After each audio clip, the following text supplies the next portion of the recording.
Yeah, like I said, so I'm looking up the term Malai, and I'm like, okay, as far as the Sunni interpretation of it, they believe it's like a person of authority, but has some type of kinship or close relation of a sort. And then the Shia one is just somebody that's respected, that's also an authority. So it's real similar, but the main fact is they never denoted the actual name. In other words, like this last speech, he wasn't. It's not proven that he literally said the name Ali. It may make sense because let me see. By this point, what 634? I mean 632. He would be 62 years old. He'll be about 62 years old. And Ali would be, if he was born in 601 AD, then he would be 31 years old. Abu Bakr would be along the same age as Muhammad because he was born in 573 AD. So he would only be 59 years old.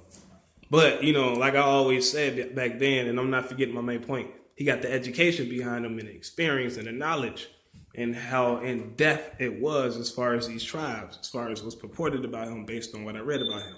So to me, it would still make sense that he would be chosen. And I still say he was one of the first Qazis.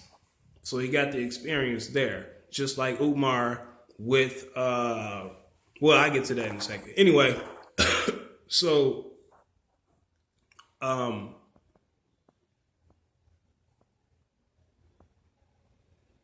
a person was never named or whatever, but Malik ibn Nuwayra, that was his reason for not paying the taxes over. And like I said, he ended up linking up with Sajah bint Suwaid, and she was also from the Tamim tribe, but they had an agreement to link up with their forces and eventually go beyond just rebelling, but attacking Medina also. So that was the plan. But Malik found out that Khalid was heading his way to deal with him. Now, as far as on that side of the fence, Khalid was heading that way, but he dispatched Dir Ibn Azwar. I just read about him recently within the last couple of days, so his name is still, trying to get used to it. Dr. Al Azwar, actually. He dispatched him to go deal with Malik personally. But still, when Malik heard about the Muslims coming, that's when he recorded, basically. And because what happened was, being that he was supposed to collect the taxes from the people, he decided to give it back to them when he found out that Muhammad died. But when he heard about the news as far as the Muslims coming his way, that's when he recollected the taxes and wanted to attempt to pay it back to the Medinians like he was supposed to. I think like he had a group of men that tried to do that and they got caught, and then they was questioned, and Khalid asked them about this whole alliance between Malik and Sajar, and they denied it and claimed that they had enemies there that they was trying to take care of, thus enemies of Islam.